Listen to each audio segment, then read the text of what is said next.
నమస్కారం ETV news కు స్వాగతం ముందుగా ముఖ్యాంశాలు ఉగ్రరూపం దాల్చిన మూసీ నది చాదర్ఘాట్ మోసరాంబాగ్ వంతెనల పై నుంచి వరద ప్రవాహం జలదిగ్బంధంలో లోతట్టు ప్రాంతాలు ఎంజీబీఎస్ ను ముంచెత్తిన వరద సురక్షితంగా ప్రయాణికులను తరలించిన అధికారులు శివారు ప్రాంతాల్లో బస్సుల నిలిపివేత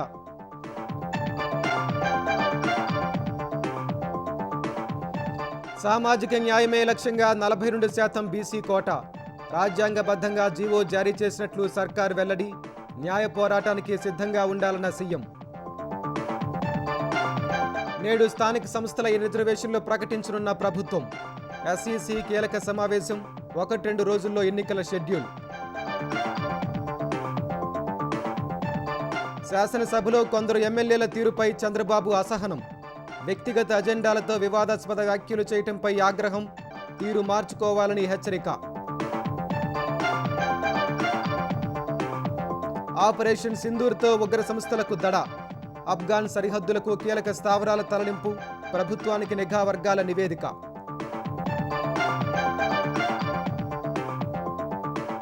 త్వరలోనే గాజా యుద్ధం ముగుస్తుందన్న ట్రంప్ బందీలు తిరిగి వస్తారని ఆశాభావం ఒప్పందం కొలిక్కొచ్చినట్లు విశ్వాసం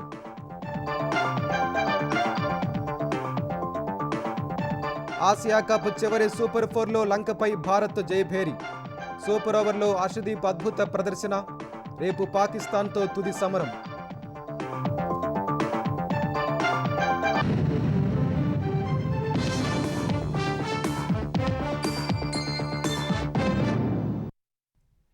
ఎగువ ప్రాంతాల్లో కురిసిన భారీ వర్షాలకు మూసీ నది ఉప్పొంగింది హైదరాబాద్ జంట జలాశయాలు ఉస్మాన్ సాగర్ హిమాయత్ సాగర్ల నుంచి నీటిని విడుదల చేయడంతో మూసీ పరివాహక ప్రాంతాలు లోతట్టు ప్రాంతాల్లోని బస్తీలు ఎంజీబీఎస్ జలదిగ్బంధంలో చిక్కుకున్నాయి చాదర్ఘాట్ మూసరాంబాగ్ వంతెనల పైనుంచి వరద ప్రమాదకర స్థాయిలో ప్రవహించడంతో రాకపోకలు నిలిపివేశారు వరద ఉధృతి నేపథ్యంలో అప్రమత్తంగా ఉండాలని జీహెచ్ఎంసీ హైడ్రా డీఆర్ఎఫ్ సిబ్బందిని సీఎం రేవంత్ రెడ్డి ఆదేశించారు శుక్రవారం కురిసిన వర్షానికి మూసీ నది ఉగ్రరూపం దాల్చింది ఫలితంగా ముసారాంబాగ్ చాదర్ఘాట్ వంతెనల్ని ముంచెత్తింది వరద ప్రమాదకర స్థాయిలో ప్రవహిస్తోంది ఈసీ మూసీ నదులకు వరద తాకిడి పెరగడంతో జలమండలి అధికారులు ఉస్మాన్ సాగర్లో 12 హిమాయత్ సాగర్లో 9 గేట్లను ఎత్తి 35,000 క్యూసెక్కులకు పైగా వరదను విడుదల చేశారు నదిలోకి ఒకేసారి పెద్ద మొత్తంలో ప్రవాహం పోటెత్తడంతో పరివాహక ప్రాంతాల్లోని రోడ్లు వంతెనలు కాలనీలు నీట మునిగాయి లోతట్టు ప్రాంతాల్లోని 600 మందిని పునరావాస కేంద్రాలకు తరలించారు లంగర్ హౌస్లోని బాపుఘాట్ నుంచి ముసారాంబాగ్ వరకు ఆ ప్రభావం కనిపించింది మూసానగర్ రసూల్పురా వినాయక వీధి శంకర్ నగర్లో ఇళ్లు నీట మునిగాయి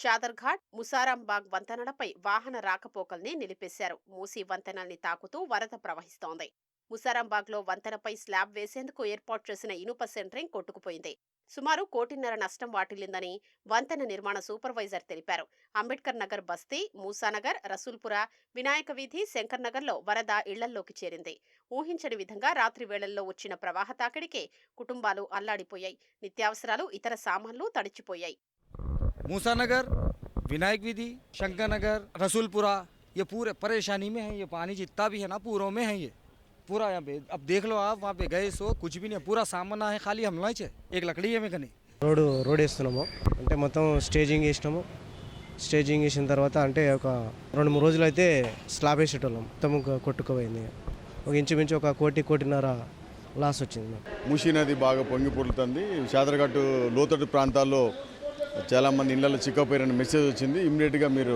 టర్న్అవుట్ అయ్యి వాళ్ళని రక్షించే ప్రయత్నం చేయండి అని చెప్పడం జరిగింది డిఆర్ఎఫ్ను ఫైర్ డిపార్ట్మెంట్ 2 కలిసి ప్రొక్లైన్ సాయంతో లోపల 8 చిక్కపోయిన లోతట్టు ప్రాంతంలో ఒక బిల్డింగ్లో చిక్కపోయిన 8 మందిని కాపాడడం జరిగింది వేలాది ప్రయాణికులతో నిత్యం రద్దీగా ఉండే మహాత్మాగాంధీ బస్టాండ్ ఎంజీబీఎస్ ఆవరణలోకి మూసీ వరద పోటెత్తింది వెంటనే అప్రమత్తమైన అధికారులు ప్రయాణికుల్ని సురక్షిత ప్రాంతాలకు తరలించారు బస్సుల్ని వేరే చోటికి పంపించారు తాత్కాలికంగా ఎంజీబీఎస్లోకి బస్సుల్ని అనుమతించడం లేదని ఆర్టీసీ అధికారులు తెలిపారు మూసీ వరద ఎంజీబీఎస్లోకి వచ్చిన సమయంలో సుమారు 3,000 మంది ప్రయాణికులు ఉన్నట్లు ఆర్టీసీ అధికారి ఒకరు తెలిపారు ఈ నేపథ్యంలో వివిధ ప్రాంతాల నుంచి వచ్చే బస్సుల్ని దారి మళ్లించినట్లు వివరించారు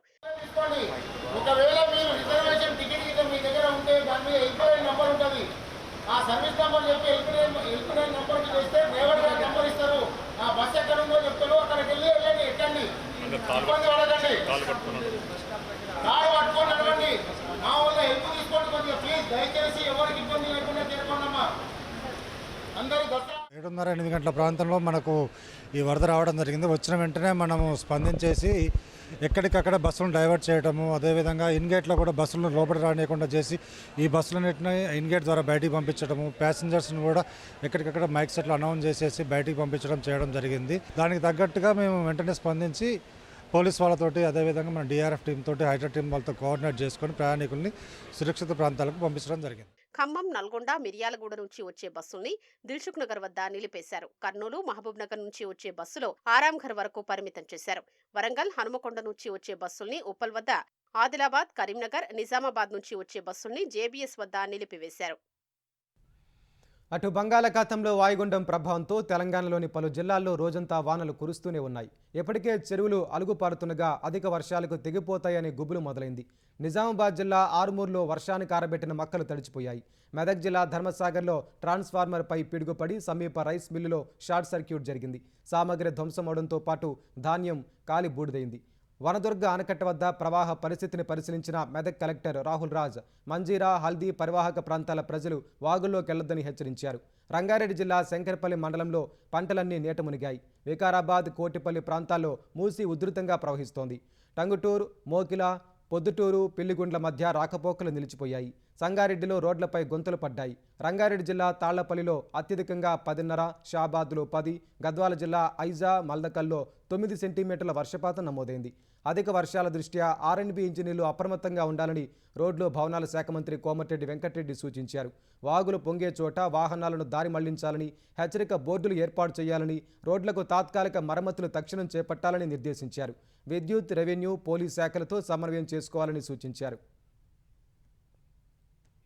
ప్రత్యేక పరిస్థితులు, బీసీల సామాజిక, రాజకీయ వెనకబాటుతనాన్ని దృష్టిలో ఉంచుకొని స్థానిక సంస్థల్లో వారికి 42% రిజర్వేషన్లు కల్పించినట్లు రేవంత్ సర్కార్ వెల్లడించింది. అందుకోసం డెడికేటెడ్ కమిషన్ సిఫారసులు, స్పష్టమైన గణాంకాలను పరిగణలోకి తీసుకున్నట్లు తెలిపింది. చట్టసభల అనుమతి, న్యాయపరమైన గుర్తింపు, రాజ్యాంగం కల్పించిన అధికారం మేరకు జీవో జారీ చేసినట్లు ప్రభుత్వం స్పష్టత ఇచ్చింది. తెలంగాణ ప్రభుత్వం బీసీలకు స్థానిక సంస్థల సీట్లు, పదవుల్లో 42% రిజర్వేషన్లు కల్పిస్తూ జీవో జారీ చేసింది. ఈ మేరకు బీసీ సంక్షేమ శాఖ ఉత్తర్వులు జారీ చేసింది. స్థానిక సంస్థల్లో బీసీలకు 42% రిజర్వేషన్లు కల్పించాల్సిన అవసరాన్ని, ప్రాతిపదికను ప్రభుత్వం వివరించింది. సుదీర్ఘ పోరాటంతో స్వరాష్ట్రం ఏర్పడిందన్న రేవంత్ ప్రభుత్వం అణగారిన వర్గాల సమీకృత, సమాన అభివృద్ధి తెలంగాణ ఉద్యమ లక్ష్యాల్లో ఒకటని పేర్కొంది. ఆర్టికల్ 243 క్లాజ్ 6 ప్రకారం గ్రామీణ, పట్టణ స్థానిక సంస్థల్లో బీసీలకు రిజర్వేషన్లు కల్పించే అధికారం ప్రభుత్వానికి ఉందని పేర్కొంది. అసెంబ్లీ, శాసనమండలి నిర్ణయాల మేరకు గతేడాది రాష్ట్ర వ్యాప్తంగా అన్ని కులాల సామాజిక, రాజకీయ, విద్య, ఉద్యోగ, ఆర్థిక సర్వే చేసినట్లు తెలిపింది. కులగణన డేటా విశ్లేషించి స్థానిక సంస్థల్లో బీసీలకు 42% రిజర్వేషన్లు సిఫార్సు చేసేందుకు విశ్రాంత ఐఏఎస్ అధికారి భూసాని వెంకటేశ్వరరావు సారథ్యంలో ఏకసభ్య కమిషన్ను నియమించింది. ఆ కమిషన్ మార్చిలో నివేదిక ఇచ్చింది. తెలంగాణలో 56.33% ఉన్న బీసీలకు ఆ మేరకు తగినంత రాజకీయ ప్రాతినిధ్యం లేదని, అందువల్ల స్థానిక సంస్థల్లో వారికి కనీసం 42% రిజర్వేషన్లు ఇవ్వాలని కమిషన్ సిఫార్సు చేసినట్లు ప్రభుత్వం వెల్లడించింది. తెలంగాణ గ్రామీణ, పట్టణ, స్థానిక సంస్థల్లో వెనుకబడిన తరగతులకు రిజర్వేషన్ల బిల్లు 2025ను అసెంబ్లీ, శాసనమండలి ఆమోదించాయని తెలిపింది. బీసీలకు 42% రిజర్వేషన్లు కల్పించాల్సిన సీట్లను సూచిస్తూ ఆగస్టు 28న కమిషన్ ఇచ్చిన నివేదికను ఆమోదించినట్లు ప్రభుత్వం జీవోలో వివరించింది. తెలంగాణలోని ప్రత్యేక పరిస్థితులు, సామాజిక, రాజకీయ సూచీల్లో బీసీల వెనకబాటుతనాన్ని దృష్టిలో పెట్టుకుని రాజ్యాంగం కల్పించిన అధికారంతో ఉత్తర్వులు ఇస్తున్నట్లు ప్రభుత్వం పేర్కొంది. సమగ్ర డేటా, చట్టసభల మంజూరు, జ్యుడిషియల్ గుర్తింపును కూడా పరిగణలోకి తీసుకున్నట్లు తెలిపింది. బీసీల సంక్షేమం, సంపూర్ణ భాగస్వామ్యం కల్పించాల్సిన అత్యవసర పరిస్థితులను దృష్టిలో పెట్టుకుని జీవో ఇస్తున్నట్లు పేర్కొంది. వెనుకబడిన తరగతులకు 42% కోటా కల్పిస్తూ జీవో జారీ చేసిన రేవంత్ రెడ్డి ప్రభుత్వం ఇవాళ ఎస్సీ, ఎస్టీ, బీసీల రిజర్వేషన్లు ప్రకటించనుంది. మహిళా రిజర్వేషన్లను రాజకీయ పార్టీల సమక్షంలో డ్రా ద్వారా ఖరారు చేయనుంది. ఎంపీటీసీ, జడ్పీటీసీ ఎన్నికలకు సిద్ధంగా ఉన్నట్లు రాష్ట్ర ఎన్నికల సంఘానికి సర్కార్ నివేదించనుంది. నేడు అధికార యంత్రాంగంతో కీలక సమావేశం నిర్వహించనున్న ఎస్ఈసీ 1-2 రోజుల్లో స్థానిక ఎన్నికల షెడ్యూల్ విడుదల చేసే అవకాశం ఉంది. తెలంగాణలో స్థానిక సంస్థల ఎన్నికలకు వేగంగా ఏర్పాట్లు జరుగుతున్నాయి. బీసీలకు 42% రిజర్వేషన్ కల్పిస్తూ ప్రభుత్వం జీవో 9ని విడుదల చేయగానే విధి విధానాలు ఖరారు చేస్తూ పంచాయతీరాజ్ శాఖ ఉత్తర్వులిచ్చింది. పంచాయతీలు, వార్డులు, ఎంపీటీసీలు, జెడ్పీటీసీలు, ఎంపీపీలు, జెడ్పీల్లో రిజర్వేషన్లను అధికార యంత్రాంగం ఇప్పటికే సిద్ధం చేసి పెట్టుకుంది. తెలంగాణలో 31 జిల్లా పరిషత్లు ఉండగా బీసీలకు 13, ఎస్సీలకు 5, ఎస్టీలకు 3, జనరల్కు 10 స్థానాలు దక్కనున్నట్లు తెలుస్తోంది. ఎంపీపీ చైర్పర్సన్, జెడ్పీటీసీ స్థానాలు 565 ఉండగా అందులో 237 బీసీలకు రిజర్వ్ కానున్నాయి. మొత్తం 5765 ఎంపీటీసీ స్థానాల్లో 2421 స్థానాలు, 12760 పంచాయతీల్లో 5359 బీసీలకు దక్కనున్నాయి. పంచాయతీల్లో వార్డు సభ్యుల రిజర్వేషన్లకు గతేడాది చేపట్టిన కులగణన డేటాను ప్రాతిపదికగా తీసుకున్నారు. బీసీలకు 42, ఎస్సీలకు 18, ఎస్టీలకు 9% రిజర్వేషన్లు ఖరారైనట్లు తెలుస్తోంది. సర్పంచి, ఎంపీటీసీ, జెడ్పీటీసీ, మండల, జిల్లా పరిషత్ చైర్పర్సన్ స్థానాల్లో ఎస్సీ, ఎస్టీలకు 2011 జనాభా లెక్కల్ని, బీసీలకు గతేడాది కులగణనను ప్రాతిపదికగా తీసుకుంటున్నారు. రిజర్వేషన్లను ఇవాళ అధికారికంగా ప్రకటించనున్నారు. మహిళలకు అన్ని కేటగిరీల్లోనూ 50% రిజర్వ్ చేయనున్నట్లు ప్రభుత్వం పేర్కొంది. నేడు రాజకీయ పార్టీల సమక్షంలో డ్రా ద్వారా వారికి సీట్లు కేటాయించనున్నారు. మండల, జిల్లా పరిషత్లకు ముందుగా ఎన్నికలు నిర్వహించి ఆ తర్వాత పంచాయతీలకు జరపాలని ప్రభుత్వం నిర్ణయించినట్లు తెలుస్తోంది. రిజర్వేషన్ల ఖరారు ప్రక్రియ ముగిసిన తర్వాత ఎన్నికలకు సిద్ధమని రాష్ట్ర ఎన్నికల సంఘానికి ప్రభుత్వం లేఖ రాయనుంది. 42% బీసీ రిజర్వేషన్ల జీవోపై ప్రభుత్వం వ్యూహాత్మకంగా వ్యవహరిస్తున్నట్లు తెలుస్తోంది. నేటి నుంచి అక్టోబర్ 6 వరకు హైకోర్టుకు దసరా సెలవులు ఉన్నందునే నిన్న రాత్రి జీవో విడుదల చేసినట్లు తెలుస్తోంది. ఒకవేళ హౌస్ మోషన్ పిటిషన్ వేస్తే బలంగా వాదనలు వినిపించేందుకు సిద్ధం కావాలని న్యాయవాదులకు ప్రభుత్వం సూచించినట్లు సమాచారం. అటు స్థానిక ఎన్నికల నిర్వహణకు రాష్ట్ర ఎన్నికల సంఘం సిద్ధమైంది. ఈ ఉదయం 11 గంటలకు అధికార యంత్రాంగంతో రాష్ట్ర ఎన్నికల కమిషనర్ రాణి కుముదుని సమావేశం కానున్నారు. రేపు లేదా ఎల్లుండి ఎన్నికల షెడ్యూల్ విడుదల చేయాలని ఎస్సీసీ భావిస్తున్నట్లు తెలుస్తోంది. వార్డులు, పంచాయతీలు, ఎంపీటీసీ, జెడ్పీటీసీ స్థానాల వారీగా ఓటర్ జాబితాల్ని ఇప్పటికే ప్రచురించిన ఎస్సీసీ 2 విడతల్లో ఎన్నికలు జరపాలని భావిస్తున్నట్లు సమాచారం. నవంబరు 2వ వారం కల్లా ఎన్నికల ప్రక్రియ పూర్తి చేయనున్నట్లు తెలుస్తోంది.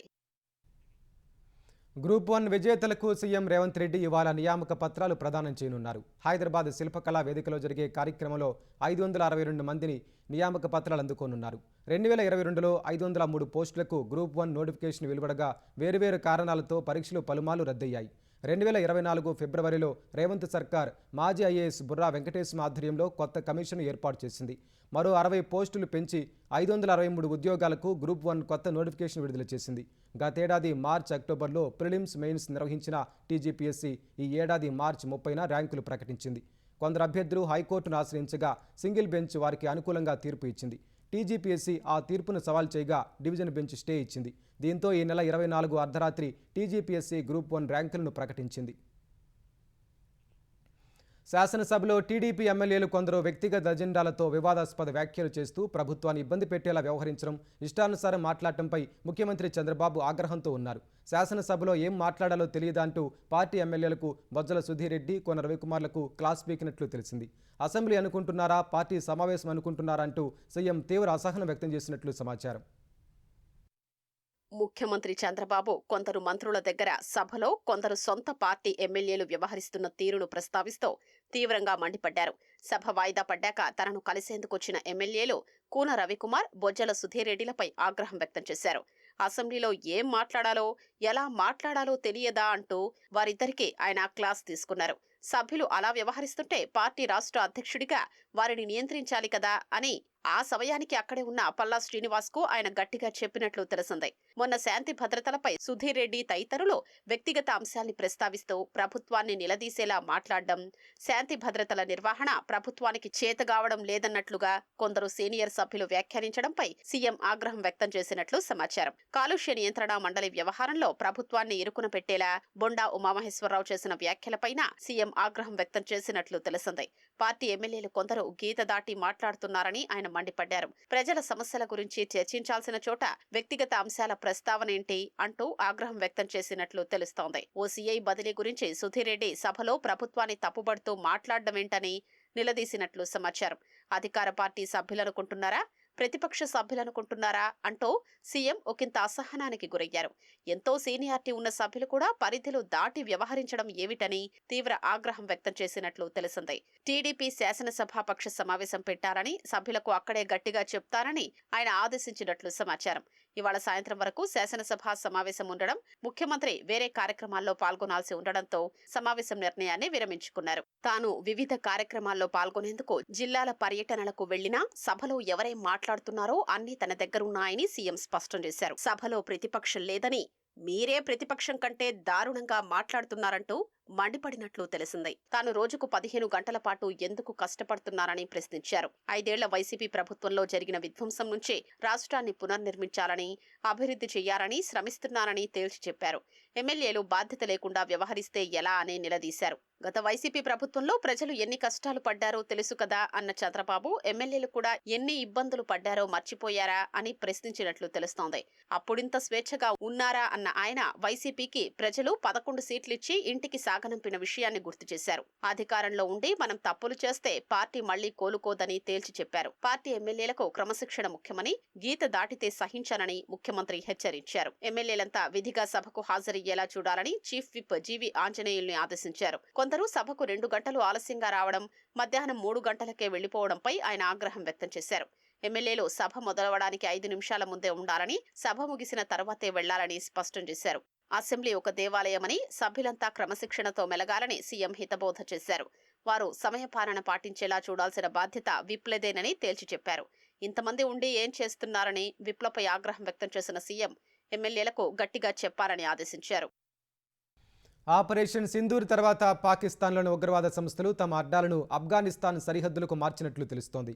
ఖైబర్ పఖ్తుంఖ్వాలోని లోయర్దిర్ జిల్లాలో మర్కజ్ జిహాదే అక్సా అనే కొత్త స్థావరాన్ని లష్కరే తోయిబా నిర్మిస్తున్నట్లు నిఘా వర్గాలు గుర్తించాయి. ఆఫ్ఘాన్ సరిహద్దుకు 47 కిలోమీటర్ల దూరంలో కుంబాన్ మైదాన్లోని ఓ మసీదు పక్కన 4600 చదరపడుగుల విస్తీర్ణంలో ఈ శిబిరం ఏర్పాటు చేస్తున్నట్లు పేర్కొన్నాయి. దీన్ని నివాస కాంప్లెక్స్గా, ఆత్మాహుతి దళాల శిక్షణా కేంద్రంగా లష్కరే నిర్మిస్తున్నట్లు ఉపగ్రహ చిత్రాల ద్వారా గుర్తించారు. డిసెంబర్ నాటికి అక్కడ ఉగ్ర కార్యకలాపాలను ప్రారంభించే లక్ష్యంతో భారీగా నిధులు, వనరులు వినియోగిస్తున్నట్లు సమాచారం. 2006 హైదరాబాద్ బాంబు దాడుల సూత్రధారి నస్ర్ జావేద్ ఈ శిబిరానికి కమాండర్గా, మహమ్మద్ యాసిన్, అనాస్ ఉల్లాఖాన్ వంటి ముష్కరులు సైద్ధాంతిక ఆయుధ శిక్షణ ఇస్తారని సమాచారం. లోయర్దిర్లోని ఈ సైట్ను భారత్ దాడుల నుంచి రక్షణకు సురక్షిత బ్యాకప్ లొకేషన్గా ఎంచుకున్నారు. అక్కడ హిజ్బుల్ ముజాహిద్దీన్ ఉగ్ర శిబిరం ఉంది. జైషే ఉగ్ర సంస్థ కూడా ఈ ప్రాంతంలో ఓ లాంచ్ ప్యాడ్ను సిద్ధం చేస్తున్నట్లు తెలిసింది. తెహ్రీకే తాలిబన్ల ప్రాబల్యం తగ్గించేందుకు ఈ ప్రాంతాన్ని లష్కరే, జైషే ఉగ్ర సంస్థలకు పాకిస్తాన్ అప్పగించనున్నట్లు ప్రచారం జరుగుతోంది. వాయువ్య మధ్య బంగాళాఖాతంలో ఏర్పడిన అల్పపీడనం పశ్చిమ దిశగా కదులుతూ ఉత్తరాంధ్ర, దక్షిణ ఒడిశా తీరాల్లో వాయుగుండంగా బలపడింది. ఈ రోజు ఉదయానికి దక్షిణ ఒడిశాలోని గోపాల్పూర్ వద్ద తీరం దాటొచ్చని భారత వాతావరణ విభాగం పేర్కొంది. తర్వాత అది బలహీనపడి మంగళవారం నాటికి అరేబియా సముద్రంలోకి ప్రవేశిస్తుందని, అక్కడ మళ్లీ బలపడుతుందని కొన్ని వాతావరణ మోడళ్లు అంచనా వేస్తున్నాయి. దీని ప్రభావంతో శనివారం శ్రీకాకుళం, పార్వతీపురం, మన్యం, అల్లూరి సీతారామరాజు, ఏలూరు, ఎన్టీఆర్, పల్నాడు, ప్రకాశం జిల్లాల్లో భారీ వర్షాలకు అవకాశం ఉందని అమరావతి వాతావరణ కేంద్రం తెలిపింది. సముద్రం అలజడిగా మారిన నేపథ్యంలో మంగళవారం వరకు మత్స్యకారులు వేటకు వెళ్లరాదని విశాఖ తుపాను హెచ్చరికల కేంద్రం తెలిపింది. కళింగపట్నం, భీమునిపట్నం, విశాఖ, గంగవరం, కాకినాడ పోర్టుల్లో 3వ నెంబరు హెచ్చరికలు జారీ చేసింది. శుక్రవారం విజయనగరం, శ్రీకాకుళం, ప్రకాశం, కర్నూలు తదితర జిల్లాల్లో ఓ మోస్తరు నుంచి భారీ వానలు పడ్డాయి. విశాఖలో నవంబర్లో నిర్వహించనున్న CII 30వ భాగస్వామ్య సదస్సుకు పగడ్బందీ ఏర్పాట్లు చేయాలని ఏపీ ఐటీ శాఖ మంత్రి లోకేష్ అధికారులను ఆదేశించారు. మంత్రి లోకేష్ అధ్యక్షతన మంత్రివర్గ ఉపసంఘం నవంబర్ 14, 15 తేదీలో జరిగే భాగస్వామ్య సదస్సు ఏర్పాట్లను పర్యవేక్షించే వివిధ కమిటీల ఉన్నతాధికారులతో సమీక్ష నిర్వహించింది. ఏర్పాట్ల వివరాలను అధికారులు పవర్ పాయింట్ ప్రజెంటేషన్ ఇచ్చారు. ఏపీలో పెట్టుబడులకు అనుకూల వాతావరణం, స్పీడ్ ఆఫ్ డూయింగ్ బిజినెస్ను వివరించడంతో పాటు వివిధ సంస్థలతో అవగాహన ఒప్పందాలపై దృష్టి సారించాలని సూచించారు. ఆహ్వానాలు, ప్రోటోకాల్, వసతి, రవాణా, భద్రత, నగర సుందరీకరణ, సాంస్కృతిక కార్యక్రమాలు, మీడియా ప్రచారానికి సంబంధించిన ఏర్పాట్ల గురించి మంత్రి లోకేష్కు ఉన్నతాధికారులు వివరించారు. AP municipal administration department, school of architecture planning మధ్య MOU కుదిరింది. మంత్రి నారాయణ సమక్షంలో మున్సిపల్ శాఖ ముఖ్య కార్యదర్శి సురేష్ కుమార్, SPA డైరెక్టర్ సిరికొండ రమేష్ MOUపై సంతకాలు చేశారు. మున్సిపల్ శాఖలోని అన్ని విభాగాల HODలు హాజరయ్యారు. ఏపీలో పర్యావరణ హిత, స్థిరమైన నగరాల అభివృద్ధికి MOU ఎంతో ఉపయోగపడుతుందని మంత్రి నారాయణ వెల్లడించారు. విద్యా నైపుణ్యాలలో పాలనను అనుసంధానించడం వల్ల మెరుగైన ఫలితాలు వస్తాయన్నారు. మున్సిపల్ శాఖలో ఉన్న టౌన్ ప్లానింగ్, ఇతర విభాగాల లేటెస్ట్ టెక్నాలజీ, రీసెర్చ్ చేసేందుకు ఎస్బీఐ ఎంతో ఉపయోగపడుతుందని వెల్లడించారు. అమరావతితో పాటు భవిష్యత్తుకు అవసరమైన అర్బన్ డెవలప్మెంట్కు ప్లానింగ్ స్కూల్ సహకరిస్తుందని అన్నారు. బందీల విడుదల, ఇజ్రాయెల్ హమాస్ యుద్ధం ముగించేందుకు రంగం సిద్ధమైందని అమెరికా అధ్యక్షుడు డొనాల్డ్ ట్రంప్ ప్రకటించారు. న్యూయార్క్లోని రైడర్ కప్ టోర్నమెంట్లో పాల్గొనేందుకు బయలుదేరడానికి ముందు వైట్ హౌస్లో ట్రంప్ మీడియాతో మాట్లాడారు. అయితే ఒప్పందం పూర్తి వివరాలను వెల్లడించలేదు. ఐరాస సమావేశాలు జరుగుతున్న వేళ పశ్చిమాసియాలో శాంతి స్థాపన కోసం అమెరికా 21 పాయింట్లతో ఓ ప్రణాళిక రూపొందించిందన్నారు. దాన్ని Saudi Arabia, UAE, Qatar, Egypt, Jordan, Turkey, Indonesia, పాకిస్తాన్కు పంపినట్లు చెప్పారు. దాదాపు 2 ఏళ్లుగా సాగుతున్న ఈ సంక్షోభంపై అంతర్జాతీయ సమాజం తిరిగి దృష్టి సారించడంతో పాటు హమాస్కు గట్టి ప్రాబల్యం ఉన్న చివరి ప్రాంతానికి ఇజ్రాయెల్ సేనలు చొచ్చుకెళ్లిన తరుణంలో ట్రంప్ ఈ వ్యాఖ్యలు చేశారు.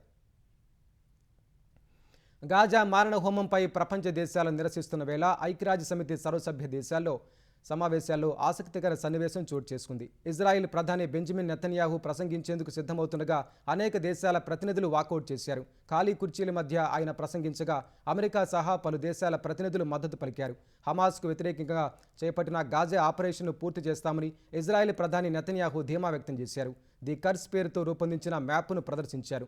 బ్రిటన్, ఫ్రాన్స్, కెనడా, ఆస్ట్రేలియా తదితర దేశాలు పాలస్తీనాను ప్రత్యేక దేశంగా గుర్తించడం యూదులు, అమాయక ప్రజలపై ఉగ్రవాదాన్ని ప్రోత్సహించేలా ఉందని మండిపడ్డారు.